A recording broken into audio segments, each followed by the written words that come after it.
Closing the breach is our primary goal. But I hope we might also discover what was used to create it. Any artifact of such power is dangerous.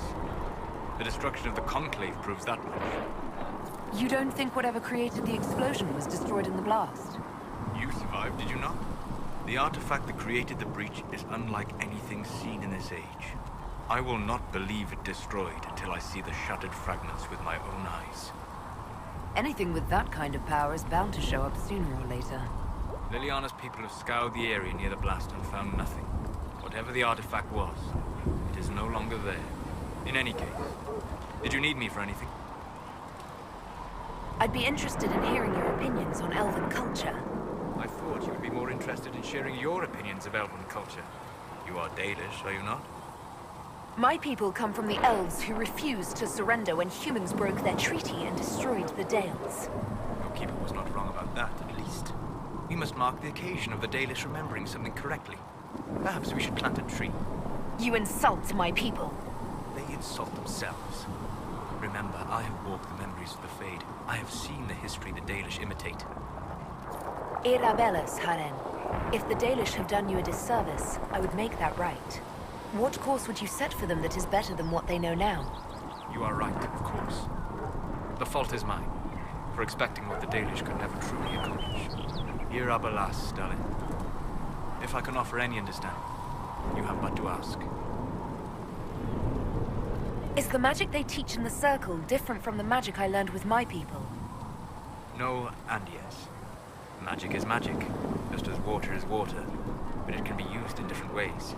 Dalish magic is more practical, not needing chantry approval, although they still frown on blood magic. Superstition. Much of it is more subtle. A legacy from when elves were immortal. The legends of elven immortality. Did they use magic to increase their lifespan? No. It was simply part of being elven. The subtle beauty of their magic was the effect, not the cause of their nature. Some spells took years to cast. Echoes would linger for centuries, harmonizing with new magic in an unending symphony. It must have been beautiful. You said that the censure against blood magic was a superstition. I did. It's fortunate Cassandra is not within earshot. Most modern cultures forbid blood magic. Publicly, even Devinta disapproves of it. But as I said, magic is magic. It matters only in how it is used. To be honest, I don't see it as different from any other magic. It's a means to an end. Indeed. The problem is that under the Chantry, blood magic is forbidden, so only criminals practice it. While in Tevinter, magisters compete with each other instead of keeping their volatile friends in check. They always succeed through power, so they have never had the chance to learn another way. I'd like to know more about the elves from before our time. The Dalish strive to remember Hallam Sharal. But Hallam Sharal was merely a fumbling attempt to recreate a forgotten land. Arlathan. Elvanan was the empire, and Arlathan its greatest city. Place of magic and beauty, lost to time. You've studied ancient elves. What else do you know of Arlathan? We hear stories of them living in trees, and imagine wooden ramps or Dalish airvels.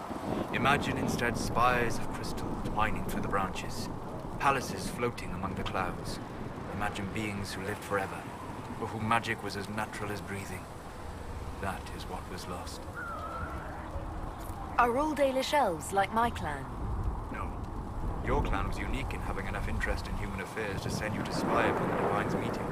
As your clans have been separate for so long, they have all changed, adapting to the lands in which they live. Some are no more than bandits, others trade freely with humans, and some have disappeared entirely with the forests. What can you tell me about elves living in human cities? The culture in alienages or among the slaves of Tevinter is like any of the impoverished and powerless. They cling to memories of a better past, practice a few rituals to distinguish themselves from humans. We'll talk later. Goodbye. What can I do for you? What do you know about the Fade? A great deal from my wanderings. There are few hard facts, but I can share what I have learned. I'd like to know more about the breach. Simply put, it is a tear in the veil between this world and the Fade, allowing spirits to enter the world physically. Small tears occur naturally when magic weakens the veil, or when spirits cluster at an area that has seen many deaths. But your mark allows you to exert some control over the breach. That means it was created deliberately. I'd like to know more about the veil. Circle mages call it a barrier between this world and the Fade, but according to my studies in ancient elven lore, that is a vast oversimplification. Without it, imagine if spirits entered freely. The Fade was not a place one went, but a state of nature like the wind.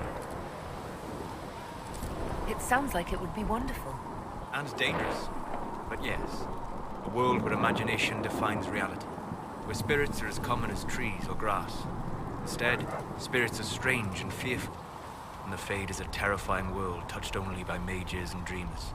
I am glad that I'm not alone in seeing the beauty of such a world, along with the obvious peril. I'd like to know more about demons. Your Dalish say the demons hate the natural world and seek to bring their chaos and destruction to the living. But such simplistic labels misconstrue their motivations, and in so doing, do all a great disservice. Spirits wish to join the living, and a demon is that wish gone wrong. Is there a way to coexist? To live with them, if not in peace, at least without such active confrontation? Not in the world we know today. The veil creates a barrier that makes true understanding most unlikely. But the question is a good one, and it matters that you thought to ask. We'll talk later. Goodbye. Greetings. I'd like to know more about you, Solas. Why? You're an apostate, yet you risked your freedom to help the Inquisition. Not the wisest course of action when framed that way. I appreciate the work you're doing, Solas. I just wanted to know more about you. I'm sorry. There's so much fear in the air. What would you know of me? What made you start studying the Fade? I grew up in a village to the north. There was little to interest a young man, especially one gifted with magic. But as I slept, spirits of the Fade showed me glimpses of wonders I had never imagined. I treasured my dreams. Being awake, out of the Fade, became troublesome. Did spirits try to tempt you? No more than a brightly colored fruit is deliberately tempting you to eat it. I learned how to defend myself from more aggressive spirits, and how to interact safely with the rest. I learned how to control my dreams with full consciousness. There was so much I wanted to explore. I gather you didn't spend your entire life dreaming. No. Eventually, I was unable to find new areas in the Fade. Why? 2 reasons. First, the Fade reflects the world around it. Unless I traveled, I would never find anything new. Second, the Fade reflects and is limited by our imaginations. To find interesting areas, one must be interesting. Is this why you joined the Inquisition? I joined the Inquisition because we were all in terrible danger. If our enemies destroy the world, I would have nowhere to lay my head while dreaming of the Fade. I wish you luck. Thank you. In truth, I've enjoyed experiencing more of life to find more of the Fade. How so? You train your will to control magic and withstand possession. Your indomitable focus is an enjoyable side benefit. You have chosen a path whose steps you do not dislike because it leads to a destination you enjoy. As have I. Indomitable focus? Presumably. I have yet to see it dominated. I imagine that the sight would be fascinating. You said you traveled to many different places. This world, or its memory, is reflected in the Fade. Dream in ancient ruins, you may see a city lost to history. Some of my fondest memories were found in crumbling cities, long picked dry by treasure seekers, the best of the battlefields. Spirits press so tightly on the veil that you can slip across with but a thought. Any place in particular? I dreamt at Ostagar. I witnessed the brutality of the Darkspawn and the valor of the Ferelden warriors. I saw Alistair and the hero Ferelden light the signal fire, and Logain's infamous betrayal of Kaelin's forces. I've heard the stories.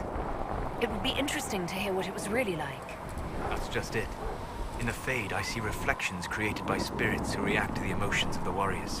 One moment, I see heroic wardens lighting the fire, and a power-mad villain sneering as he lets King Kaelin fall. The next, I see an army overwhelmed and a veteran commander refusing to let more soldiers die in a lost cause.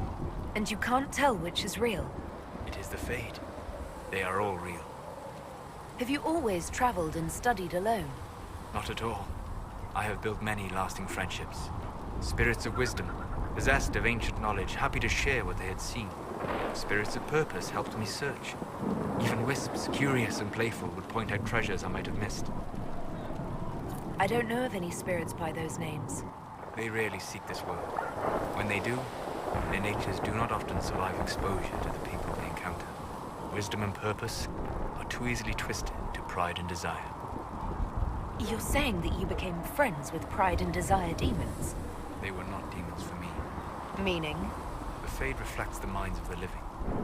If you expect a spirit of wisdom to be a pride demon, it will adapt. And if your mind is free of corrupting influences, if you understand the nature of the spirit, they can be fast friends.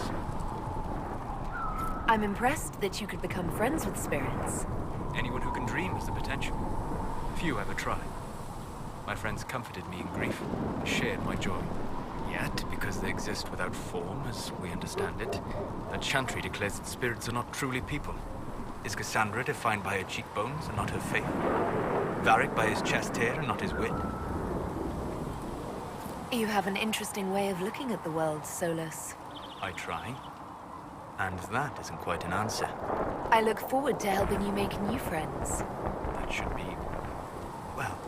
That isn't quite an answer either. We'll talk later. Goodbye.